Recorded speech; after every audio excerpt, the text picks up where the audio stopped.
হ্যাঁ, তোদের সাথে একটুখানি শেয়ার করে নিই যে অনেক দিন তোদের ক্লাস নেওয়া হয়নি। আসলে আমার একটা পারিবারিক পর্যায়ের মধ্যে দিয়ে আমি যাচ্ছি। 3 দিনের তফাতে আমার যা এবং আজকে আমার ভাসুর মারা গেছে। এক যা এবং এক ভাসুর। আজকে ভাসুর মারা গেছে, আর 30 তারিখে আমার যা মারা গেছে করোনায়। খুবই মানসিকভাবে বিধ্বস্ত হয়ে গেছে, কিন্তু এটা তো হলে হবে না। যাই হোক, একটা ছোট্ট অংশ তোদের পড়াবো বলে আমি ঠিক করেছিলাম, সেটা আর পড়া হয়ে উঠছে না। কারণ বাংলা সাহিত্যে রবীন্দ্রনাথ, ছোট গল্পের গতি প্রকৃতিতে রবীন্দ্রনাথ একটা অবশ্যই বাঁক। সেই বাঁকটাকে যদি আমরা ধরে নিই, তাহলে সেই বাঁকের পূর্ব পর্যায়ে একটা, সেই বাঁকটি একটি বাঁক, এবং তার রবীন্দ্রনাথ এবং রবীন্দ্রনাথের সমসাময়িক যারা রয়েছে, প্রভাত মুখোপাধ্যায়ের মতন কিছু ছোট গল্পকার তারা, এবং রবীন্দ্র পরবর্তী ছোট গল্পের একটা প্রবণতা। এই মোটামুটি 3টে ভাগে আমরা, মানে আমি অন্তত ঠিক করেছি, এই 3টে ভাগে আমরা ছোট গল্পের গতি প্রকৃতিটা পড়ব। তার মধ্যে রবীন্দ্র পূর্ববর্তী ছোট গল্পের মধ্যে আমরা প্রধানত যাদেরকে নিয়ে পড়েছি তিনি হচ্ছেন স্বর্ণকুমারী দেবী পড়েছি, নগেন্দ্রনাথ দত্ত পড়েছি, আর এই মুহূর্তে আরেকজন যাকে পড়ব বলে আমরা ঠিক করেছি তিনি হচ্ছেন ত্রৈলোক্যনাথ মুখোপাধ্যায় এবং ইন্দ্রনাথ বন্দ্যোপাধ্যায়। এই কয়েকজন, মানে রবীন্দ্রনাথের সমসময়ের আগের পর্যায়ে বাংলা ছোট গল্প এদের হাতে একটা শেপ পাচ্ছে, এদের হাতে একটা চেহারা পাচ্ছে। তো আমি ঠিক করেছিলাম এইটাকে আগে শেষ করে নেব, কিন্তু আর সেই সুযোগটা হয়নি। তো ত্রৈলোক্যনাথ মুখোপাধ্যায় এবং ইন্দ্রনাথ বন্দ্যোপাধ্যায় একটা ছোট্ট অংশ, এটা আমি শেষ করিয়ে দিয়ে আবার রবীন্দ্রনাথকে নিয়ে আমি নতুন ক্লাসে ঢুকবো। আচ্ছা, প্রাক রবীন্দ্র পর্বের বাংলা কথা সাহিত্যে ত্রৈলোক্যনাথ মুখোপাধ্যায় আমরা বলতে পারি একটি ব্যতিক্রমী চরিত্র, একটি ব্যতিক্রমী প্রতিভা। ত্রৈলোক্যনাথ যে সমস্ত ছোট গল্প লিখেছেন, সে প্রত্যেকটা ছোট গল্পই যে ছোট গল্প হিসেবে অত্যন্ত উৎকৃষ্ট বা ছোট গল্প হিসেবে খুবই মর্যাদা সম্পন্ন তা কিন্তু নয়। অ্যাকচুয়ালি তিনি ছোট গল্প লিখব এইরকম মন নিয়ে তিনি গল্প লেখেননি। ফলে হচ্ছে কি যে কোনোটাই পূর্ণাঙ্গ ছোট গল্প হয়তো হয়নি।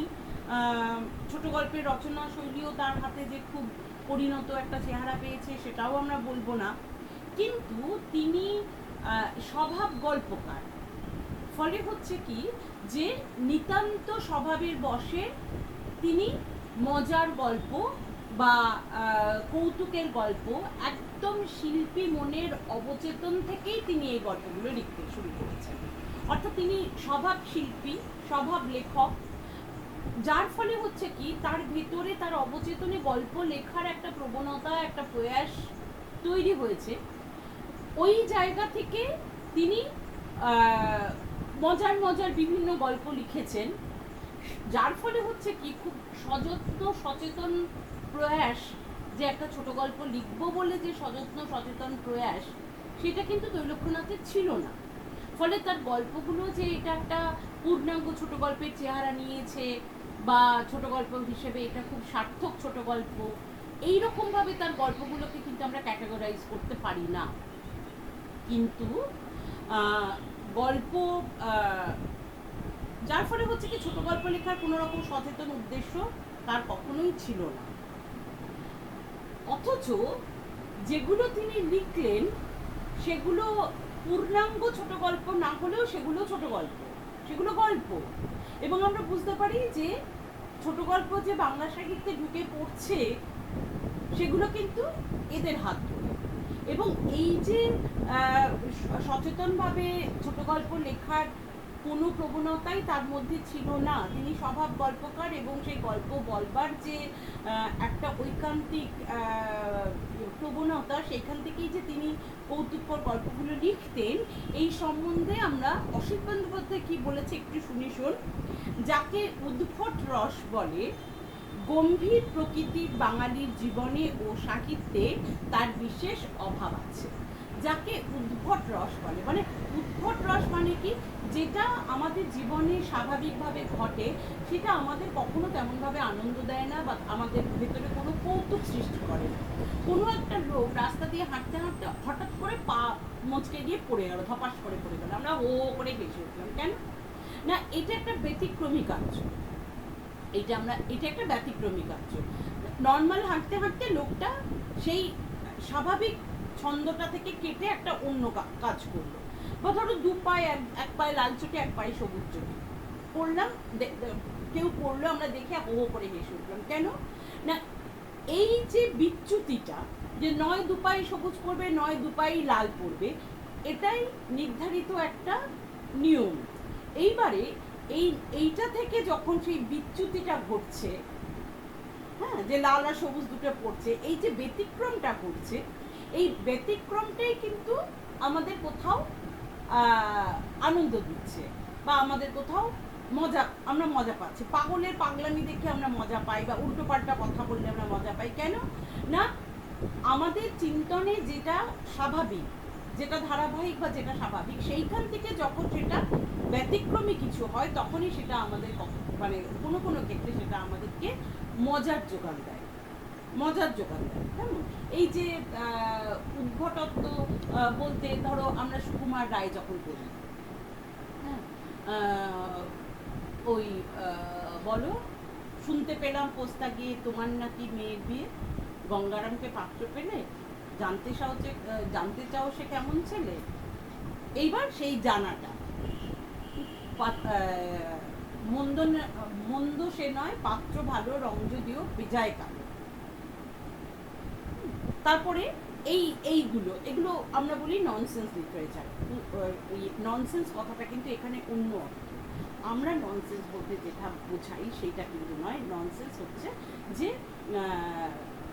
যেটাকে তেমনভাবে আমরা মানে করে তার থেকে তেমন কোনো আমরা মানে পাচ্ছি না, বা সেটা একটা কোথাও মজার উদ্রেক করছে, কোথাও একটা হাসির উদ্রেক করছে। ওই সুকুমার রায় পড়লে এরকম বহু পাওয়া যায় আর কি। তো ত্রৈলোক্যনাথের মধ্যেও আমাদের রয়েছে। কিন্তু এই যে কৌতুক, মজা, ননসেন্স লিটারেচার, এই যে সাহিত্য সংরূপের যে একটা বিশেষ ধারা, জনারের একটা বিশেষ ধারা, এই লিটারেচার, লঘু সাহিত্যের যে একটা ধারা, উদ্ভট রস, এই গম্ভীর প্রকৃতির বাঙালির জীবনে ও সাহিত্যে তার বিশেষ অভাব আছে। এইটা প্র্যাকটিক্যালি বাংলা সাহিত্যে খুব বেশি দেখা যায় না। ত্রৈলোক্যনাথের মতন এরকম পরশুরাম, ত্রৈলোক্যনাথ মুখোপাধ্যায়, কিছু কিছু ব্যক্তি আছে, কিছু কিছু লেখক আছে যারা একেবারে এই কৌতুক রসের যে ধারা, সেটা একেবারে উপচে পড়ে তাদের উপস্থিতিতে। ত্রৈলোক্যনাথ রস, পরিহাস, কৌতুকের সঙ্গে উদ্ভট ও অদ্ভুত ব্যাপারের সংমিশ্রণ করে যে গল্প, কাহিনী ও রূপকথা লেখেন, তার বিচিত্র স্বাদ রবীন্দ্রনাথকেও মুগ্ধ করেছিল। তার সৃষ্টি প্রায় প্রজাপতি ব্রহ্মার সৃষ্টির মতোই অননুকরণীয়। প্র্যাকটিক্যালি অসিত বন্দ্যোপাধ্যায় এখানে যতটুকু বলেছেন, সেইটুকুর মধ্যেই ত্রৈলোক্যনাথ মুখোপাধ্যায়ের যে লেখক সত্তা, সেই লেখক সত্তার সমস্ত বৈশিষ্ট্যগুলোই মনে হয় রয়ে গেছে। এইটাকে ধরলেই আমরা পেয়ে যাব। কি বলছেন ত্রৈলোক্যনাথ? রস, পরিহাস, কৌতুক, রস, পরিহাস, কৌতুক, মজা ইত্যাদি, তার সাথে উদ্ভট ও অদ্ভুত। উদ্ভট এবং অদ্ভুত, উদ্ভটত্ব যদি না থাকে সেখানে কিন্তু হাস্য কৌতুক জমবে না। আর অদ্ভুত অদ্ভুত ব্যাপারগুলো তো যেমন ধরে একটা ছেলে শার্ট পরলো, শার্টের বোতামটা সামনের দিকে লাগানোর কথা না করে সে পেছন দিকে বোতাম লাগাবে, আমরা হো হো করে হেসে উঠলাম। উদ্ভট বলতে পারি একে, অদ্ভুত বলতে পারি আমরা একে। অর্থাৎ এই উদ্ভটত্ব এবং অদ্ভুতত্বের সঙ্গে কোথাও কৌতুক, হাস্য পরিহাস, মজা, এইগুলো মিশে থাকে। অ্যাকচুয়ালি এই যে শব্দগুলো আমি ব্যবহার করছি, উদ্ভট, কৌতুক, ননসেন্স, মজা, পরিহাস, এই সবগুলোর থেকেই সবগুলো কিন্তু কোনো না কোনো জায়গায় একটু একটু আলাদা।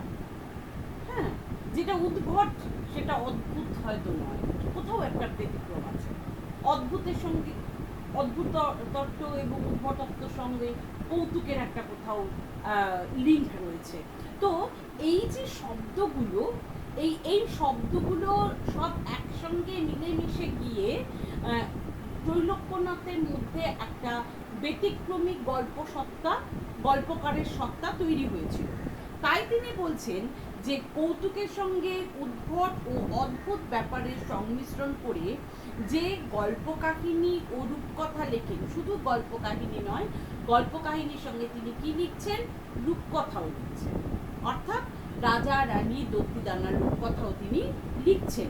এই যে রূপকথা বা এই উদ্ভট বা অদ্ভুত গল্প, এইটা আমার ব্যক্তিগতভাবে মনে হয় যে এই বাস্তবের সঙ্গে তার প্যারালাল আরেকটা জগৎ তৈরি করে, সমান্তরাল আরেকটা লেখকের আরেকটা জগৎ, যে জগতে এই উদ্ভটত্ব, এই কৌতুক, এইটা সেটা বাস্তব থেকে কিছুটা সরে গিয়ে রিলিফ, বাস্তব থেকে কিছুটা সরে গিয়ে, অর্থাৎ সেখানে এক ধরনের বাস্তবের যে আঁটো দমবন্ধ করা যে পরিবেশ বা প্রতিবেশ, সেখান থেকে কোথাও যেন সত্তার একটা রিলিফ তৈরি হয়, হ্যাঁ, দম নেওয়ার একটা মানে শ্বাস নেওয়ার জন্য যেন একটা দম পায়, কেমন।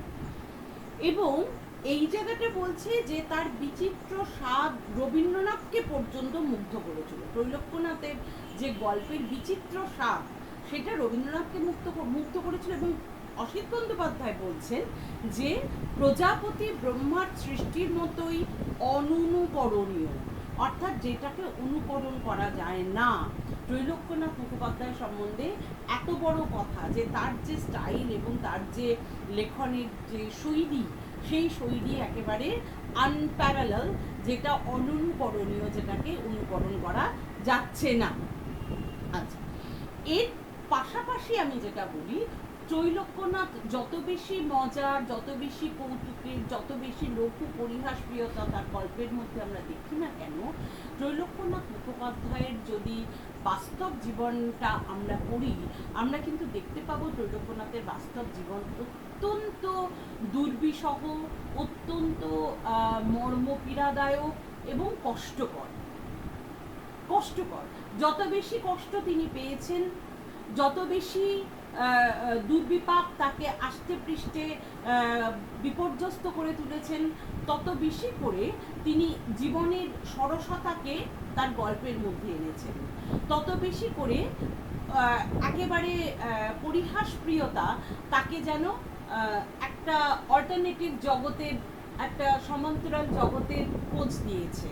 এটাই একটা অদ্ভুত, যে বাস্তব জীবনের যে যন্ত্রণা, বাস্তব জীবনের যে ভারাক্রান্ততা, সেগুলো কখনোই ত্রৈলোক্যনাথ মুখোপাধ্যায়ের তার মন মনন এবং তার সত্তাকে ভারাক্রান্ত করে তোলেনি। যার ফলে হচ্ছে কি, ওই যত বেশি তাকে কষ্ট পেতে হয়েছে, তত বেশি সরসতা তাকে পেয়ে বসেছে।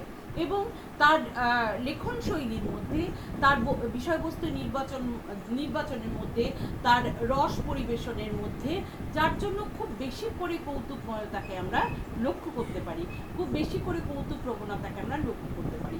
নট দ্যাট এটাও কিন্তু খুব সচেতনভাবে ভেবেও না যে তিনি নিজের এই দুঃখ, যন্ত্রণা, দীর্ণতা, হতাশা, এইগুলোকে ওভারকাম করার জন্য বা এইগুলোকে অতিক্রম করবার জন্য একটা ওই পরিহাসপ্রিয়তাকে তিনি তার একটা ভেক হিসেবে বা তার একটা ছদ্ম আবরণ হিসেবে নিয়েছিলেন, না, একদমই নয়। তার সত্তাটাই ছিল এইরকম, যে জীবনের কোনো দুর্বিপাকই কিন্তু তাকে দীর্ণ করতে পারে। জীবনের যে সজীবতা, জীবনের যে সরসতার দিকটা, সেইটা কিন্তু তিনি খুব স্পষ্ট চোখে দেখতেন। তাই ত্রৈলোক্যনাথের লেখাগুলোতে, মানে অধিকাংশ লেখাগুলোতেই আমরা দেখব যে বাস্তব রস কিন্তু সেখানে আসেনি, কারণ তার বাস্তব জীবনটা এতটাই নানান সংকটে দীর্ণ, নানান হতাশায় একেবারে কুয়াশাচ্ছন্ন, যে সেই বাস্তব বাস্তবতা তাকে তার সৃষ্টির জগৎকে কখনোই কিন্তু খুব একটা তেমনভাবে ছোঁয়নি। তাই তার গল্পের যে বিষয়বস্তু, সেই বিষয়বস্তুর মধ্যেও কিন্তু আমরা দেখছি বাস্তব রস অনুপস্থিত। তার এবং বললাম তোমাদের যে তার ব্যক্তিগত জীবন ছিল বাস্তবের একটা রূঢ় আঘাতে নিত্যপীড়ন ছিল তার সঙ্গী। আচ্ছা, কিন্তু সেই যে জীবনাভিজ্ঞতা, সেই যে জীবনের অভিজ্ঞতাটা, সেই অভিজ্ঞতাকে কাজে লাগিয়ে কি করে তিনি শিল্পে সেই অভিজ্ঞতাকে কাজে লাগাবেন এবং সেই নেতিবাচকতা বা সেই নেগেটিভিজম, জীবনের যে সেই নেগেটিভিজমটা বা নেতিবাচকতাকে কি করে পজিটিভিজম বা ইতিবাচকতা বা পরিহাসের দিকে মুখটা ফেরানো যায়, সেই যে শৈল্পিক দক্ষতা কিন্তু তার, সেই দক্ষতাটা ছিল তার একদম একটা সহজাত ক্ষমতা। এটাই ছিল তার সব থেকে বড় ক্ষমতা, যে সেই যে দক্ষতা, জীবনের যে ওই অন্ধকার দিকটা থেকে সেই অন্ধকারের যে অভিজ্ঞতাগুলোকে, সেই অভিজ্ঞতাগুলোকে সঞ্চয় করে সেইগুলোকে কি করে জীবনের আলোর দিকে বা জীবনের দিকে করে তোলা যায়, সেই মেকানিজম বা সেই দক্ষতা তার ছিল, এবং সেটাই ছিল তার একটা সহজাত ক্ষমতা। আচ্ছা, তার, এবং আমরা জানি তার সব থেকে বড় প্রমাণ হচ্ছে কঙ্কাবতী। তার যে কঙ্কাবতী প্রথম খণ্ড যেটা, সেটা পড়লেই তোমরা বুঝতে পারবে যে বাস্তবের অভিজ্ঞতা কি করে, অভিজ্ঞতাকে কি করে তিনি তার সরস কৌতুকময়তা, তার পরিহাসপ্রিয়তা, তার ওই রকম উদ্ভট জীবন দৃষ্টির যে সাবলীলতা বা স্বাচ্ছন্দ্য, তার দ্বারা সেটাকে তিনি ওখানে ব্যক্ত করেছেন কঙ্কাবতীর প্রথম খণ্ড। কিন্তু তিনি এই রচনাকে, এই কঙ্কাবতীর প্রথম খণ্ডকে তিনি বলেছেন কি উপকথার উপন্যাস। উপন্যাসও বলেননি, গল্পও বলেননি, উপকথার উপন্যাস। উপকথাটা কিন্তু খুব সাজেস্টিভ। উপকথা কিন্তু প্র্যাকটিক্যালি একটা ফোক লিটারেচারের মানে ফোক কালচারের একটা দিক। উপকথা, যে কথা মানুষের মুখে মুখে মুখে মুখে মানুষের বিশ্বাস, মানুষের সংস্কারের সঙ্গে সেটা মিশ্রিত হয়ে মুখে মুখে মুখে মুখে সেটা প্রচারিত হয় বা সেটা ব্যক্ত হয়, সেটাকেই আমরা বলি উপকথা। এই উপকথার সঙ্গে একটা কমিউনিটি বা একটা জনজাতি বা একটা প্রজাতির বিশ্বাস, একটা প্রজাতির সংস্কৃতি, একটা প্রজাতির মূল্যবোধ, সব কিছু কিন্তু জড়িয়ে থাকে উপকথা। এবং উপকথা বেসিক্যালি এটা হচ্ছে যে সমাজের যেটা নিম্নবর্গীয় বা ব্রাত্য যাদেরকে আমরা বলি, সেই যে নিম্নবর্গীয় দলিত সম্প্রদায় বা এই নিম্নবর্গীয় সম্প্রদায়, তাদের ওইখান থেকে এই ধরনের টেল বা এই ধরনের উপকথা বা এই ধরনের গল্প সেগুলো কিন্তু উঠে আসছে। অর্থাৎ এই উপকথার উপন্যাসটা বলতে গেলে এই উপকথা শব্দটাকে তিনি যেহেতু ব্যবহার করলেন, তাহলে আমরা একটুখানি এই ব্যাপারটা ভাবতে পারি যে উপকথা শব্দটার মধ্যে তিনি কোথাও ওই লোক সংস্কৃতি, লোক সাহিত্য বা নিম্নবর্গীয় যে সকল, যেগুলোকে আমরা দলিত সাহিত্য বলি, সেই নিম্নবর্গীয় মানুষের বা নিম্নবর্গীয় শ্রেণীর যে তার নিজস্ব সংস্কৃতি, তার নিজস্ব একটা কালচার, সেইটাকে তিনি কোথাও সাহিত্যের মধ্যে তুলে আনলেন। আচ্ছা, নিতান্ত এবং এইখানে একটা দেখতে হয়, যদি তোমরা পড়ো, আসলে পড়োনি বলে একটু বোঝাতে অসুবিধা হয়, যে বাস্তব ঘটনাটাকে, একটা বাস্তব ঘটনাকে তিনি কি করে সেই উপকথার দিকে নিয়ে গেলেন, সেই দিকে তিনি সেটাকে চালিত করলেন কঙ্কাবতীর প্রথম পর্ব। আচ্ছা, কিন্তু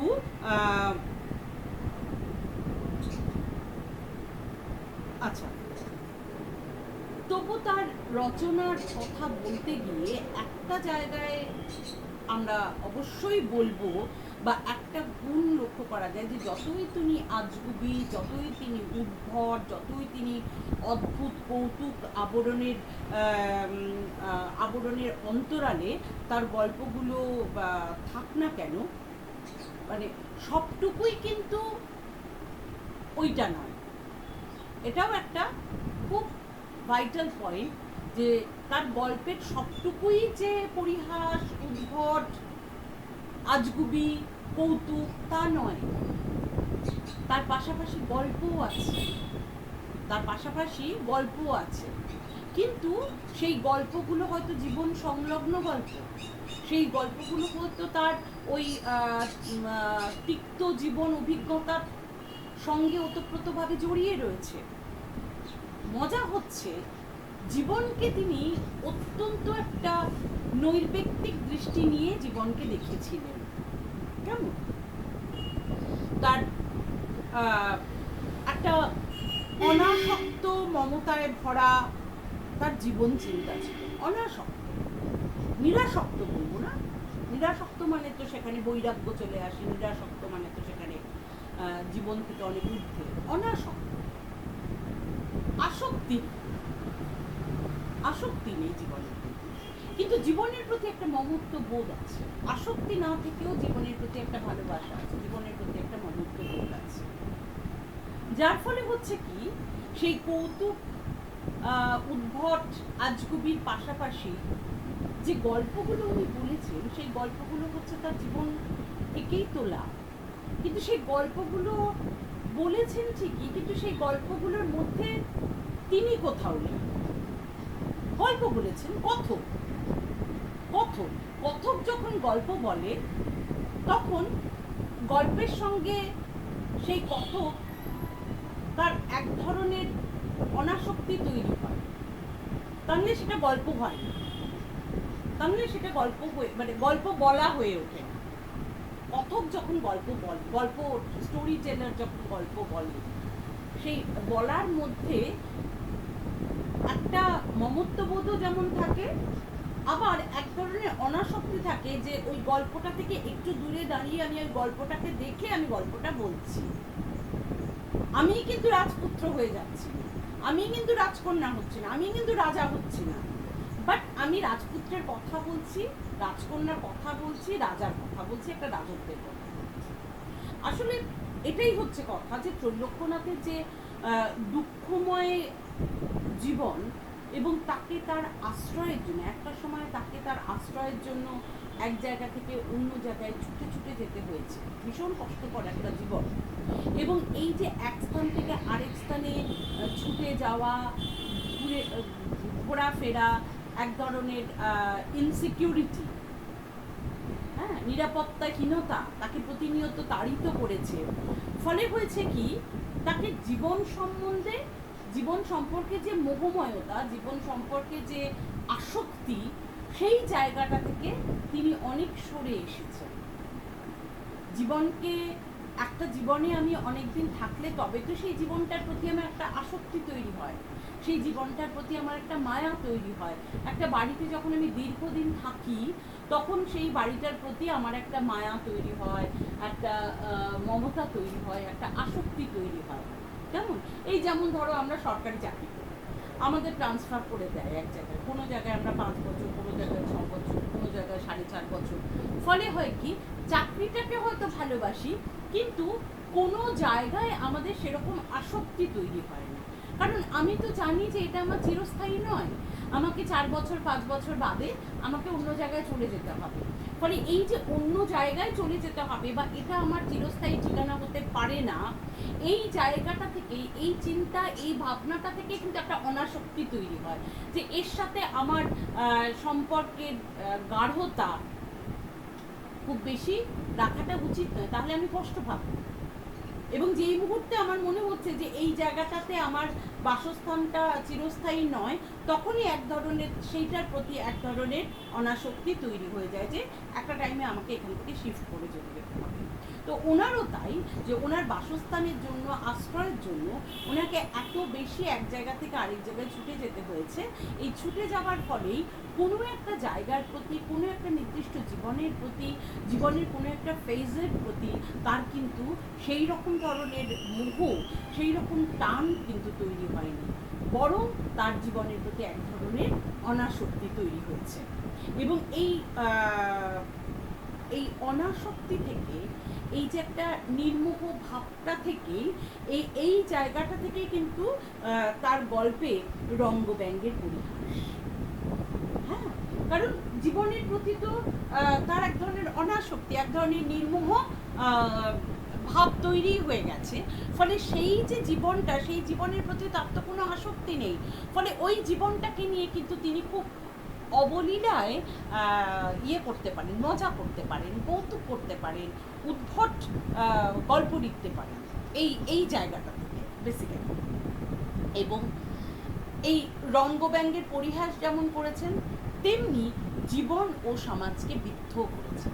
কিন্তু এই যে জীবন ও সমাজকে বিদ্ধ করেছেন, এই বিদ্ধ করার মধ্যে তীব্রতা থাকলেও ওই কৌতুক, পরিহাস, মজা এর মধ্যে দিয়ে সেই শেলটা তিনি হেনেছেন। এবং তার সঙ্গে সঙ্গে পরিবেশন করেছেন তার জীবন দৃষ্টি, তার যে প্রচ্ছন্ন জীবন দৃষ্টি, সেই প্রচ্ছন্ন জীবন দৃষ্টি বা জীবন রসকে তিনি পরিবেশন করেছেন। 1996 সালে তার কর্মজীবন থেকে তিনি অবসর গ্রহণ করেছেন। 1896 তিনি কর্মজীবন থেকে অবসর গ্রহণ করলেন এবং গ্রহণের পর তার 4খানি গল্প সংকলন তিনি প্রকাশ করেন। আফটার রিটায়ারমেন্ট 4টে গল্প সংকলন কি? ভূত মানুষ, মুক্তমালা, মজার গল্প এবং ডমরু চরিত্র। ভূত মানুষ, মুক্তমালা, মজার গল্প এবং ডমরু চরিত্র। এবং মোট গল্প সংখ্যা প্রায় 38টা। তার বিশেষ তার মধ্যে কয়েকটা বিশেষ উল্লেখযোগ্য গল্পের কথা বলছি। সেগুলো হচ্ছে বাঙাল নিধিরাম, লুল্লু, আশা করি লুল্লু অনেকেই পড়েছ, নয়ন চাঁদের ব্যবসা, ভয়ানক আংটি, ভূতের বাড়ি, বীরবালা, তামাক ও জ্ঞানবান সর্প ইত্যাদি। এই গল্পগুলো খুব উল্লেখযোগ্য তার গল্প। আচ্ছা, এইটাই আমি বলছি যে তিনি গল্প লিখলেও বেসিক্যালি তিনি ছিলেন গল্পের কথক, ন্যারেটর। তিনি যেন গল্পটাকে ন্যারেট করছেন, গল্পটাকে তিনি যেন বলছেন। গল্প বলা, গল্প লেখা, লেখক যখন গল্প লেখেন সেই গল্প লেখার সঙ্গে কোথাও তার লেখক সত্তার একটা সম্পৃক্ততা তৈরি হয়। কিন্তু কথক যখন গল্প বলেন তখন গল্পের সঙ্গে কথকের কিন্তু সেই সম্পৃক্ততাটা তৈরি হয় না। তিনি একটা লেখা গল্প তিনি বলছেন, গল্প যিনি লিখছেন তিনি গল্প লিখছেন বলে এক ধরনের তার গল্পের প্রতি মমত্ব বোধ তৈরি হয়, একটা সম্পৃক্ততা তৈরি হয়, একটা জীবন বোধ, তার নিজস্ব জীবন বোধ সেখানে একেবারে মায়ার মতন জড়িয়ে হয়। কিন্তু গল্প যিনি বলছেন তিনি তো আরেকজনের লেখা গল্প তিনি ন্যারেট করছেন, তিনি বলছেন। কেমন? ফলে হচ্ছে কি, সেইখানে এক ধরনের গল্প কথকের এক ধরনের অনাসক্তি থাকে, তিনি গল্পটা পড়ছেন। তো ত্রৈলোক্যনাথের গল্প হচ্ছে সেই রকম, তিনি গল্প লিখলেও গল্প প্র্যাকটিক্যালি মনে হয় যেন ত্রৈলোক্যনাথ গল্প বলছেন, লিখছেন না। ফলে হচ্ছে জীবনের সঙ্গে যে সম্পৃক্ততাটা, যেখান থেকে মায়ার জন্ম হয়, যেখান থেকে মোহের জন্ম হয়, সেই সম্পৃক্ততাটা থাকছে না বলে এক ধরনের অনাসক্তি, যেখান থেকে জীবনের আসক্তি তৈরি হয় সেইটা থাকছে না বলে এক ধরনের অনাসক্তি তৈরি হয়ে যাচ্ছে। লেখনীর মুখ দিয়ে প্র্যাকটিক্যালি বলছে যে লেখনীর মুখ দিয়ে তিনি যেন গল্প বলছেন এবং সেই গল্প বলতে বলতে সেই কথকের যতটুকু গল্পের সঙ্গে একাত্মতা হয়, যিনি গল্প লেখেন গল্পের সঙ্গে তার একাত্মতা এক ধরনের, আর কথকের একাত্মতা এক ধরনের। কথকের একাত্মতার মধ্যে এক ধরনের অনাসক্তি থাকে। কেমন? এই ঠিক মনে হচ্ছে তিনি লেখনীর মুখ দিয়ে গল্প লিখছেন এবং ওই কথকের মতন যতটুকু তার গল্পের সঙ্গে সম্পৃক্ততা বা যতটুকু তার গল্পের সঙ্গে একাত্মতা সেইটা তৈরি হচ্ছে। আচ্ছা, তাই সবসময়ই আমরা দেখতে পাবো যে মূল কাহিনী যেটা আছে সেই মূল কাহিনীর অলিতে গলিতে আড়াল আবডালে তার নিজস্ব বিশ্বাস বা অনুভূতি সেগুলো ছড়িয়ে রয়েছে খুব স্ক্যাটার্ড ওয়ে। আচ্ছা, লেখকের প্রতিটা গল্পই এভাবে গড়ে উঠেছে এবং তার যে জীবন সম্বন্ধে একটা এত কষ্টকর এত বিপর্যয়ের জীবন, কিন্তু তার জীবন সম্পর্কে যে একটা সহজ জীবনবোধ যে তার ছিল, সেই জীবনবোধ এবং তার সাথে আজগুবি কাহিনী, যে চিন্তাভাবনা, সহজ জীবনবোধ এবং আজগুবি কাহিনীর চিন্তাভাবনা, এই দুটো আষ্টে পৃষ্ঠে মিলেমিশে জড়িয়ে গিয়ে মজার গল্পের একটা নতুন ধারা তৈরি। মানে এই যে মজার গল্পের নতুন ধারাটা তৈরি করছেন তৈলকনাথ মুখোপাধ্যায়, তার কেন্দ্রে রয়েছে কি না, তার এই বিচিত্র যে জীবন, এবং সেই জীবনটা ভীষণভাবে একটা বিপর্যয়, একটা হতাশা, একটা নিরাপত্তাহীনতার জীবন, কিন্তু সেই জীবনটাকেও প্রসন্ন দৃষ্টি নিয়ে সহজভাবে জীবনকে দেখার যে দৃষ্টিভঙ্গি, সেই দৃষ্টিভঙ্গি এবং তার সঙ্গে আজগুবি গল্প লেখবার যে একটা প্রবণতা বা ইচ্ছে, এই দুটো মিলেমিশে গিয়ে কিন্তু প্র্যাকটিক্যালি তাকে এই কৌতুকময় গল্প লেখার দিকে ঠেলে দিচ্ছে। আমি এতগুলো কথা বললাম যে এই কারণে যে ত্রৈলোক্যনাথ মুখোপাধ্যায়ের গল্প সত্তাটা কিন্তু একদমই অন্য ধরনের, তার গল্পের চেহারাও অন্য ধরনের এবং গল্প সত্তাটাও কিন্তু অন্য ধরনের। ফলে হচ্ছে কি, অনেকেই ত্রৈলোক্যনাথের প্রসঙ্গে ভিক্টর হুগো, পাশ্চাত্য সাহিত্যের ভিক্টর হুগোর প্রসঙ্গকে টেনে এনেছেন, যে হুগোর টয়লার্স অফ দ্য সি, এই যে কাহিনী, একটা ছায়া, টয়লার্স অফ দ্য সি, এই কাহিনীর একটা ছায়া যেন ত্রৈলোক্যনাথ মুখোপাধ্যায়ের অনেক রকম গল্পে, বিশেষ করে তার বাঙাল নিধিরাম যে গল্পটি আছে, সেই বাঙাল নিধিরামের গল্পে যেন পড়েছে। যার জন্য অনেকেই ভিক্টর হুগোর সঙ্গে ত্রৈলোক্যনাথের যে প্রতিভা তার একটা কম্পেয়ার করে থাকেন। কিন্তু যদি একটু লক্ষ্য করা যায়, মানে ধরো আমরা ট্রেলার অফ দ্য সিও যদি পড়ি বা বাঙাল ইয়েও পড়ি, বাঙাল নিধিরাম যদি পড়ি, তাহলে একটা দেখব যে ওইটুকু মানে সিমিলারিটি বা সাদৃশ্য হচ্ছে ওইটুকু, যে হুগোর অতল প্রসারিত একটা দৃষ্টিভঙ্গি ছিল, তার দুঃখ বেদনার সঙ্গে, হুগোর জীবনের যে নিজস্ব দুঃখ বেদনা, সেই দুঃখ বেদনার সঙ্গে তার এক ধরনের আত্মিকতা ছিল, অসম্ভব আত্মিকতা ছিল দুঃখ বেদনার সঙ্গে, তার একাত্মতা ছিল বা আত্মিকতা ছিল। ফলে তার জীবন ভাবনার গভীরতা হুগোর প্রত্যেকটা গল্পের মধ্যেই আমরা দেখব যে রচনায় এক ধরনের মর্মান্তিক ট্র্যাজেডি রয়েছে। জীবনের যে সেই তার ঘটে যাওয়া জীবনের যে নিপীড়ন বা তার ঘটে যাওয়া জীবনের যে একটা শোচনীয়তা, সেই সব কিছুই কিন্তু তার সাথে তিনি এত বেশি রিলেটেড ছিলেন, এত বেশি একাত্মতা ছিল, যে প্রত্যেকটা গল্পের মধ্যেই তার যে জীবনের অভিজ্ঞতা এবং সেই অভিজ্ঞতা সংজাত তার যে একাত্মতা থেকে যে এক ধরনের ট্র্যাজিক মানসিকতা, এক ধরনের যন্ত্রণাময় মানসিকতা, সেগুলো কিন্তু তার প্রত্যেকটা গল্পেরই দুঃখ বেদনা, মানে প্রত্যেকটা গল্পের যে একটা মর্মান্তিক ট্র্যাজিক চেহারা বা ট্র্যাজেডি, এই সব কিছুই মানে ভিক্টর হুগোর গল্পকে একটা ট্র্যাজিক পরিণতি দিয়েছে। অন্যদিকে ত্রৈলোক্যনাথ তো পুরো বিপরীত মেনে, ত্রৈলোক্যনাথের নিজস্ব দুঃখবোধের জায়গাটা কিন্তু ভিক্টর হুগোর মতো, এবং ভিক্টর হুগোর মতোই তিনি তার নিজের জীবনের দুঃখ বেদনার সঙ্গে তার একাত্মতা ছিল, কিন্তু সেই দুঃখ বেদনাকে দেখবার যে দৃষ্টিটা, সেই দৃষ্টিটা ছিল কিন্তু হুগোর থেকে একেবারে ডিফারেন্ট। মানে দুঃখবোধের অভিজ্ঞতা তারও সীমাহীন, কিন্তু তার ব্যক্তিত্বটা ছিল যেটা, সেটা ছিল সন্ন্যাসধর্মী। ফলে যে জীবনের অভিজ্ঞতার তিক্ততার সঙ্গে ভিক্টর হুগোর এক ধরনের একাত্মতা তৈরি হয়েছিল, সেই জীবনের তিক্ততার সঙ্গে এর এক ধরনের অনাসক্তি তৈরি হয়েছিল, এক ধরনের ডিট্যাচমেন্ট তৈরি হয়েছিল। ডিট্যাচমেন্ট বলবো না, এক ধরনের অনাসক্তি, জীবনকে তিনি খুব মানে প্রিয়র দৃষ্টি দিয়ে দেখেছিলেন আর কি।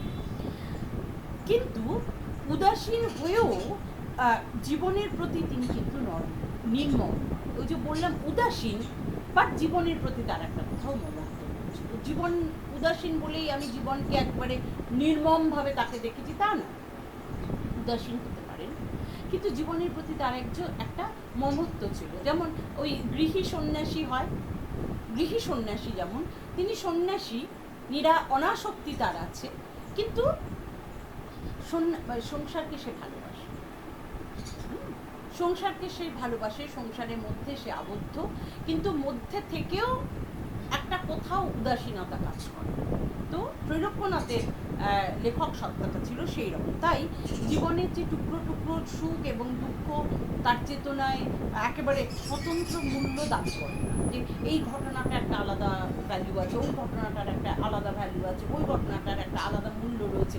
ওই প্রত্যেকটা ঘটনাকে তিনি আলাদা আলাদা মূল্য দিয়ে তার ভেতরে কিন্তু মানে অভিজ্ঞতার যে ঐশ্বর্যের সম্পদ, মানে অভিজ্ঞতাকে ঐশ্বর্যশালী করে তোলেন। ফলে হচ্ছে কি, তিনি তার মানে চিরায়ত মজার গল্পের আধারে, ফলে হচ্ছে মানে তার যে একটা টেন্ডেন্সি কৌতুক করার বা মজা করার, সেই চিরায়ত মজা করার আধারে তিনি সেই গল্পগুলোকে পরিবেশন করতে পেরেছেন। যে গল্পগুলোর সঙ্গে তার মমত্ব বোধ আছে ঠিকই, কিন্তু সেই গল্পগুলোর প্রতি তার কোনো আসক্তি নেই। স্বভাবতই সেটাকে তিনি খুব সহজে দুঃখের কথাকেও মজার করে বিবৃত করতে পেরেছেন। আচ্ছা,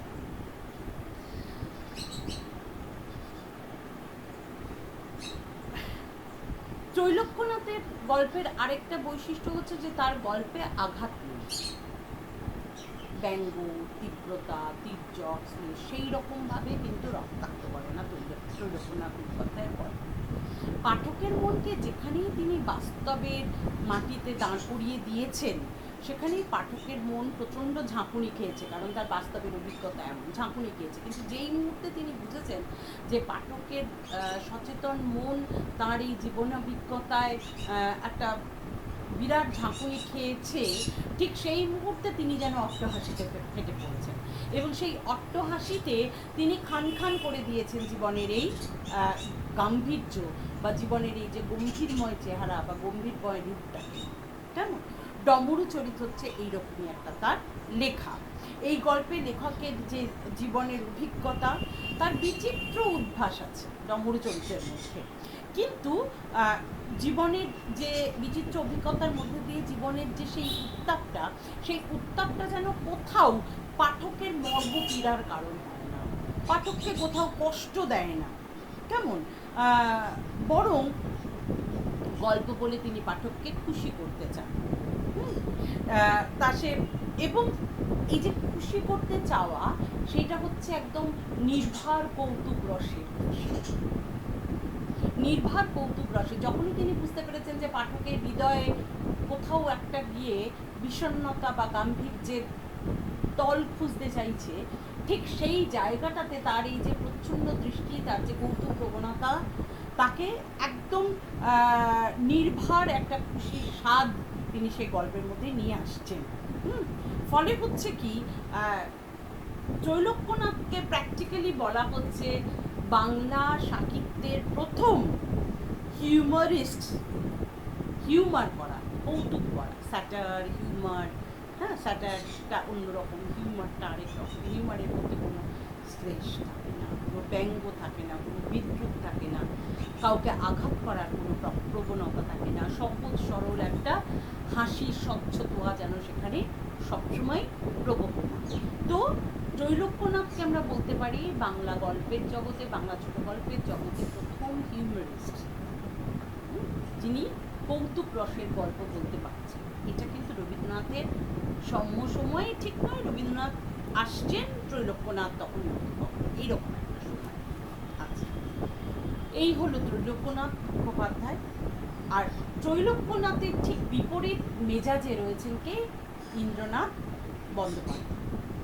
1849 থেকে 1911, 1849 থেকে 1911 তিনি ত্রৈলোক্যনাথ যত সহজ সরলভাবে জীবনকে দেখেছেন, যত কৌতুক রস, যত সহজ রস তার গল্পের মধ্যে দিয়ে পাঠকের মনকে একেবারে তত্ত্বরিয়ে বয়ে নিয়ে গেছে কোনো একটা আনন্দ লোকে, কোনো একটা মজার লোকে, কোনো একটা গল্প লোকের দিকে, ঠিক ততখানি তীব্রতা, ততখানি ঝাঁঝালো, ততখানি নির্মমভাবে ইন্দ্রনাথ বন্দ্যোপাধ্যায় তিনি আক্রমণ করেছেন জীবনকে। এবং এই আক্রমণই ছিল এই শিল্পের, মানে এই শিল্পীর প্রধান ঝোঁক। তাহলে দেখো, একই সময়ে রবীন্দ্র পূর্বযুগে বাংলা ছোট গল্পের জগতে ত্রৈলোক্যনাথ মুখোপাধ্যায়, তার বিপরীত মেরুতে ইন্দ্রনাথ বন্দ্যোপাধ্যায়, যেখানে এই মানে তীব্র একটা জীবনের ঝাঁঝালো গন্ধ প্রতিনিয়ত তোমাকে কি করবে, হন্ট করবে, তোমাকে তাড়িয়ে ফিরবে। এবং এই আক্রমণই ছিল শিল্পীর প্রধান ঝোঁক। তার ক্ষুদিরাম বলে যে গল্প, সেটা প্রকাশিত হয়েছে 1888। এটা, এবং আমরা এখানে দেখতে পাচ্ছি যে 1896-এ ত্রৈলোক্যনাথ মুখোপাধ্যায় অবসর নিচ্ছেন। অবসর গ্রহণের পর তার 4টে গল্প রয়েছে, অর্থাৎ 96, আর ইনি হচ্ছেন 88, 8 বছর আগে ইন্দ্রনাথ বন্দ্যোপাধ্যায়। ক্ষুদিরাম প্রকাশিত হয়েছিল 1888। এতে বলা হচ্ছে এটা ছোট গল্পও নয়, আবার গল্পও ঠিক বলা চলে না। অর্থাৎ এই ত্রৈলোক্যনাথ মুখোপাধ্যায় বা ইন্দ্রনাথ বন্দ্যোপাধ্যায়ের সময়ে ছোট গল্প এসেছে, কিন্তু ছোট গল্প তখনও তার অবয়ব, তখনও তার নির্মাণ সবটা গুছিয়ে উঠতে পারেনি, কোথাও যেন হাতড়ে বেড়াচ্ছে। তার যে সঠিক সংজ্ঞাটা কি হবে সেটা যেন সমস্ত গল্প লেখকই খুঁজে ফিরছেন, কিন্তু কোথাও ঠিক সন্তুষ্ট হতে পারছেন না যে ছোট গল্প এইরকমই হবে। অর্থাৎ একটা জিনিস তৈরি হতে গেলে তার আগে অনেকগুলো তো ট্রায়াল অ্যান্ড এরর মেথড হয়। এইটা হচ্ছে না, আবার এরকমভাবে করছি, ওটা হচ্ছে না, ওটা কিছুটা হলো, আবার এরকম করছি। এই যে বর্জন এবং নির্বাচন, হ্যাঁ, নির্মাণ এবং বিনির্মাণ, এই প্রসেসটা কিন্তু চলতেই থাকে। এবং সাহিত্যের ক্ষেত্রে সাহিত্য একটা প্রবহমান গতিধারা, সেটা তো স্ট্যাটিক নয়। ফলে এই নির্মাণ বিনির্মাণ, এই রোপণ বর্জন, এইটা কিন্তু সেই যবে থেকে সাহিত্যের সৃষ্টি তবে থেকেই এই প্রক্রিয়াটা কার্যকরী। ফলে এইখানেও বলছে যে ক্ষুদিরামটা ছোট গল্প নয়, আবার গল্পও ঠিক বলা যায়। তিনি তার নিজের গল্প, ইন্দ্রনাথ বন্দ্যোপাধ্যায় নিজের যে গল্প, সেটাকে তিনি পরিচয় করিয়েছেন কি বলে, গাল গল্প। গাল গল্প আমরা বলি না, বাবা একদম গাল গল্প ভেদে বসেছি। গাল এবং গল্প, অর্থাৎ সেইখানে গল্প আছে কিছুটা। গাল কথাটা যদি ধরি আমরা, গাল হচ্ছে গালাগাল, অর্থাৎ গালাগাল ইন দ্য সেন্স আমরা বলি গাল গল্প করা, মানে ইন দ্য সেন্স আমরা বলি যে ওই গল্প, পরনিন্দা, পরচর্চা, গাল দেওয়া, সব কিছু মিলিয়েই যে একটা গাল গল্পটা ভীষণভাবে একটা মেয়ে জগতের সঙ্গে ওতপ্রোতভাবে জড়িয়ে থাকে, যে মেয়েরাই নাকি এরকম গাল গল্প করে, পরনিন্দা, পরচর্চা, হেনা তানা ইত্যাদি ইত্যাদি। তো এই যে মেয়ে জগৎ বা মেয়েলিপনা বা মেয়েলি শব্দ আছে তো বটেই। তো এই গাল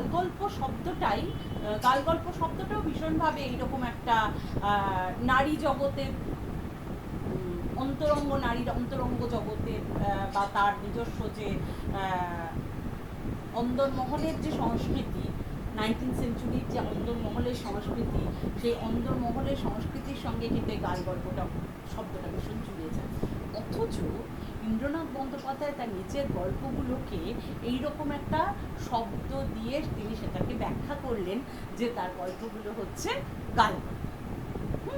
আচ্ছা, গল্পের চেয়ে গাল, গাল অর্থাৎ বিদ্রুপ, নিন্দে, হ্যাঁ, এইটাই তীব্রতাটা ছিল। এই জায়গা থেকে তিনি গাল শব্দটাকে তিনি ধরলেন যে তীব্রতা, বিদ্রুপ, ব্যঙ্গ, শ্লেষ, এবং এইগুলো থেকেই তো গাল দেয়া কথাটা আসে, গালাগাল দেয়া বা গাল দেয়া ইত্যাদি। তো তিনি কতটা অ্যাওয়্যার, নিজের কতখানি সচেতন নিজের প্রবণতা সম্পর্কে, যে সেই প্রবণতাটা তার এইরকম ছিল বলেই তিনি যখন তার নিজের গল্পের ব্যাখ্যা দিচ্ছেন, সেই ব্যাখ্যায় তিনি বলছেন যে তার গল্পগুলো হচ্ছে গাল গল্প, অর্থাৎ গল্পের চেয়ে গাল অর্থাৎ বিদ্রূপের তীব্রতা বেশি, ফলে গল্পরস, যার ফলে হয়েছে কি গল্পরস তেমনভাবে জমে ওঠেনি, কারণ তার গল্পগুলো ছিল ভীষণভাবে উদ্দেশ্যমুখী। অর্থাৎ যখন গল্প লিখছি তখন যদি আমার উদ্দেশ্য থাকে যে আমি কারুর এইটা নিয়ে তাকে আমি হার্ট করব, বা তাকে আমি বিদ্রূপ করব, বা তাকে আমি ব্যঙ্গ করব, তখন একটা বিশেষ উদ্দেশ্য বা বিশেষ প্রবণতা নিয়ে গল্পটা লেখা হয়তো, এবং সেই প্রবণতা বা উদ্দেশ্যমুখীনতাটাকে কার্যকরী বা করতে গেলে যে ধরনের শব্দ প্রয়োগ, যে ধরনের ঝাঁঝালো বাক্য বান সেখানে প্রয়োগ করতে হয়, এই সবগুলোর পিছনেই একটা সযত্ন লেখক মনের প্রয়াস থাকে, কারণ তার মধ্যে একটা উদ্দেশ্যমুখীনতা কাজ করে। সেই উদ্দেশ্যটাকে যথার্থ কর্মে পরিণত করতে গেলে, যথার্থ আকার নিতে গেলে তাকে তার প্রতি যত্নশীল হতে হয়। ফলে এই যত্নশীল তিনি সেই বিদ্রূপ, ব্যঙ্গ, শ্লেষ, জীবনের প্রতি এক ঝাঁঝালো মানে উদ্গীরণ, এইগুলোর প্রতি তিনি এত বেশি নজর দিয়েছেন, বা এত বেশি সেগুলো তার ক্ষেত্রে একটা প্রায়োরিটি পেয়েছে, যে সেখানে ওই উদ্দেশ্যটা তার এক নম্বরে থাকার ফলে গল্পের যে নিজস্ব গল্প রস তৈরি বা গল্প রস পরিবেশন, সেইটা হয়ে গেছে সেকেন্ডারি, বা সেইটা চলে গেছে গৌণ হয়ে। ফলে শিল্পী সত্তা বা লেখকের গল্প লেখার উদ্দেশ্য যেটা, এই দিক থেকে যদি বিচার করি, সেই গল্প লেখার উদ্দেশ্য এবং গল্প লেখার যে মোটিভেশনস বলো বা উদ্দেশ্য বা তার উদ্দেশ্য বলো, এই দিক থেকে আমরা দেখতে পাবো যে ত্রৈলোক্যনাথ মুখোপাধ্যায় এবং ইন্দ্রনাথ বন্দ্যোপাধ্যায় এরা কিন্তু একদম পরস্পরের বিপরীত মেরুতে অবস্থান করছে। তাহলে আমরা বুঝতে পারলাম স্বর্ণকুমারী দেবী, নগেন্দ্রনাথ গুপ্ত, ত্রৈলোক্যনাথ মুখোপাধ্যায় এবং ইন্দ্রনাথ বন্দ্যোপাধ্যায়। ছোট গল্প মোটামুটি তার চেহারা পাচ্ছে, কিন্তু তার থেকেও বড় আমরা পাচ্ছি এই যে গল্প বা ছোট গল্প যাই বলি না কেন, তার যে বিচিত্র সম্ভার, তার যে নানা ধরনের, তার যে বৈচিত্র্যের একটা উদ্ভাস, সেই বৈচিত্র্যই পরবর্তীকালে গতিময় হয়ে সহস্র ধারায় প্রবাহিত হয়েছে রবীন্দ্রনাথ ঠাকুরের হাতে। এই যে ছোট গল্পের ধারা রবীন্দ্রনাথের হাতে সহস্র ধারা পেয়েছে, সেই যে সহস্র ধারা হয়ে ওঠার আগের যে ফেজটা, তখন থেকেই কিন্তু আমরা দেখতে পাচ্ছি সেই বৈচিত্র্যের একটা ইঙ্গিত এদের হাতে, সেই বৈচিত্র্যের একটা ইঙ্গিত আমরা পাচ্ছি। সুতরাং এই পর্যন্ত এসে আমরা একটা পর্বের ছোট গল্পের যে গতি প্রকৃতি, সেই গতি প্রকৃতির একটা ইতিহাস, সেই ইতিহাস আমরা শেষ করলাম। করে পরবর্তী পর্যায়ে আমরা রবীন্দ্রনাথ এবং রবীন্দ্রনাথের সমসময়ে যেসব ছোট গল্পকার আছেন তাদের সম্পর্কে আমরা আলোচনা করব। প্র্যাকটিক্যালি নির্দিষ্ট করে কোনো গল্পকারকে তেমনভাবে আমরা ধরবো না। অ্যাকচুয়ালি এই কোর্স, এই সিলেবাসটুকু পড়াতে গিয়ে আমার যেটা মনে হচ্ছে, এটা প্র্যাকটিক্যালি একটা ছোট গল্পের একটা history of short stories Bangla সাহিত্যে, তার গতি প্রকৃতি কখন কিভাবে বাঁক নিয়েছে, কিভাবে পরিবর্তন হয়েছে, এইটা। ফলে সেই বাঁকে, সেই পরিবর্তনের ধারায় যারা উল্লেখযোগ্য ব্যতিক্রমী ছোট গল্পকার, যাদের হাতে বাংলা ছোট গল্প তার নব কলেবর ধারণ করেছে বা ছোট গল্প তার গতিপথ বদল করেছে, সেই তাদেরকে ধরেই গল্প মানে আমি এগোবো। এমন নয় যে আমরা এক একজন গল্পকারকে ধরবো, তার গল্পগুলো নিয়ে আলোচনা করব, তার গল্পগুলো পড়বো, একদমই নয়, কিন্তু একদমই নয়। মানে ধরো ছোট গল্পের ধারা যদি একটা প্রবাহ হয়, নদীর প্রবাহ হয়, এগুলো হচ্ছে সব ছোট ছোট খণ্ড খণ্ড নুড়ি পাথর, এগুলো হচ্ছে নুড়ি পাথর, যে এই প্রবাহে আমি এই নুড়ি পাথরগুলোকে তুলে নিই। ঠিক তেমনি এই স্বর্ণকুমারী দেবী, নগেন্দ্রনাথ গুপ্ত, ত্রৈলোক্যনাথ মুখোপাধ্যায়, ইন্দ্রনাথ বন্দ্যোপাধ্যায় খুঁজলে তুমি আরও পাবে, কিন্তু আমি আরোর দিকে গেলাম না এই কারণে যে এই চারজনের মধ্যেই রবীন্দ্রনাথের হাতে যে ছোট গল্পের যে চেহারা পাচ্ছে, তার আগের ফেজে ছোট গল্পের গতি প্রকৃতি কীরকম কীরকম একটু আনস্টেবল অবস্থায় রয়েছে, হ্যাঁ, এই ইতিহাসটা আমার জানা হয়ে গেল। এইবারে আমি রবীন্দ্রনাথের ছোট গল্প ধরে, রবীন্দ্রনাথের ছোট গল্পের লেখার ছোট গল্পগুলো কিন্তু এখানে ইম্পর্টেন্ট। আমার কাছে ইম্পর্টেন্ট হচ্ছে এই ছোট গল্পের মধ্যে দিয়ে রবীন্দ্রনাথের ছোট গল্প লেখার বিচিত্র উদ্ভাস এবং বাংলা ছোট গল্প কি করে তার একটা মুক্তির উল্লাস পাচ্ছে, কেমন সেইটা দেখা। ঠিক আছে।